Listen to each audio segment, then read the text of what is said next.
عوام نے مذہبی جماعتوں کو 50 لاکھ سے زیادہ کا ووٹ دیا ہے اور اس سے ثابت ہوتا ہے کہ دینی قوتیں پاکستان کے عوام میں کتنی مقبولیت اور کتنی گہری جڑیں رکھتی ہیں۔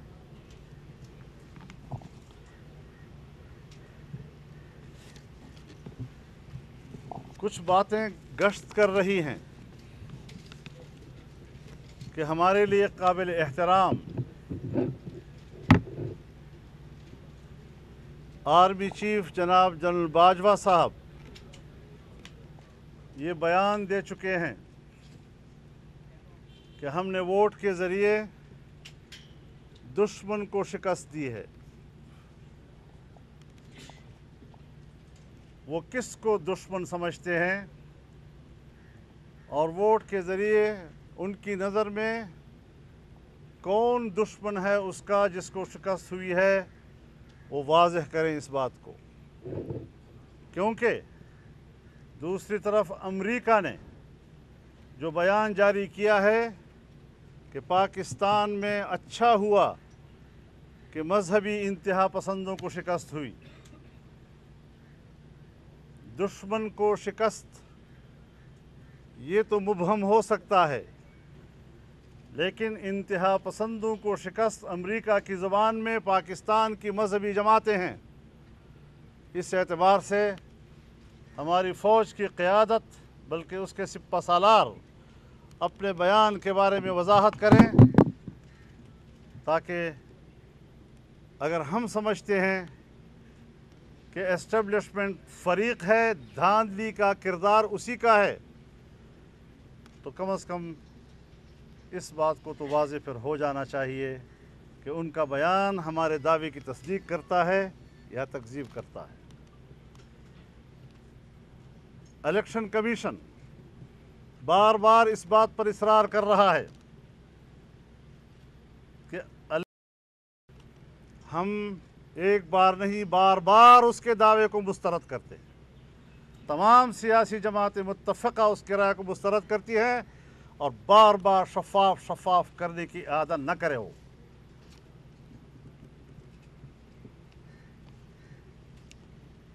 جس طرح کے پی ٹی آئی کی قیادت نے کہا کہ اگر کوئی چاہتا ہے تو ہم ملک کے تمام حلقوں کو کھولنے کے لیے تیار ہیں، ہم کہتے ہیں ہاں، آؤ تمام حلقوں کو کھولیں، انگوٹھے کے نشانات کا جائزہ لیں، مہر کے نشانات کا جائزہ لیں، اور پورے ملک کے انتخاب کو اگر شفاف بنانا ہے تو ایک ایک حلقے کو دوبارہ کھول دیا جائے اور اس کی بنیاد پر حکومت قائم نہ کی جائے، جس کے نتیجے ابھی آئے ہیں۔ ہم یہ بھی کہنا چاہتے ہیں کہ اس انتخابات میں دھاندلی کے نتیجے میں پاکستان تحریک انصاف صرف ایک بڑی پارٹی کے طور پر سامنے آئی ہے، اس کے پاس اکثریت نہیں ہے اور اس کے اکثریت کے دعوے غلط ہیں۔ پھر وہ کون ہوتے ہیں کہ وہ کابینہ بنا رہے ہیں، وزراء طے کر رہے ہیں، گورنرز طے کر رہے ہیں؟ ہم ان پر واضح کرنا چاہتے ہیں کہ اکثریت آپ کے پاس نہیں ہے، اپنے حدود میں رہو، اور الیکشن کمیشن ان کو آئین کی غلط تشریح سے روکے، اور اس قسم کے جو اقدامات ان کے صفوں میں ہو رہے ہیں کہ دنیا کو دکھایا جا رہا ہے کہ جیسے وہ اکثریت میں ہیں، وہ اکثریت میں نہیں، دھاندلی کے ذریعے میں صرف بڑی پارٹی کے طور پر سامنے آئے ہیں۔ یہ بات بڑی واضح ہونی چاہیے کہ دنیا کو غلط فہمی میں نہ رکھا جائے بلا وجہ۔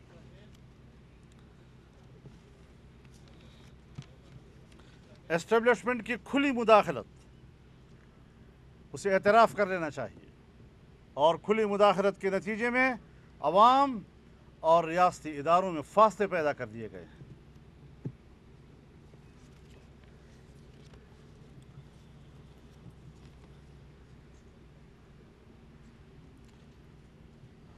اسمبلی میں حلف اٹھانے یا نہ اٹھانے کے بارے میں جماعت اسلامی جو ایم ایم اے کا حصہ ہے، ان کی تجویز آج مجلس عمل کے اجلاس میں آئی اور سب نے اس پر اتفاق کیا कि इस तजवीज़ को आल पार्टीज़ कॉन्फ्रेंस में ले जाएंगे और तमाम सियासी जमातों का एक मुश्तरका मौक़िफ़ लेने की कोशिश की जाएगी और तमाम के इत्तिफ़ाक़ राय से इस पर एक मौक़िफ़ तय होना चाहिए।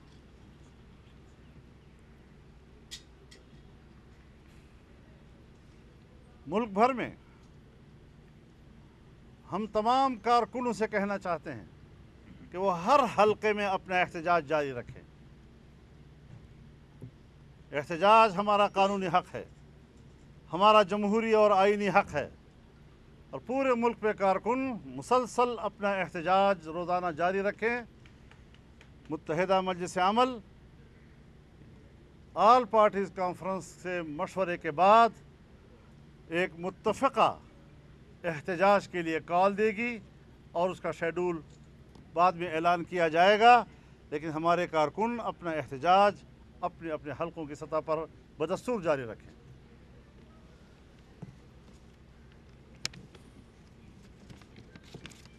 बहुत शुक्रिया हज़रात।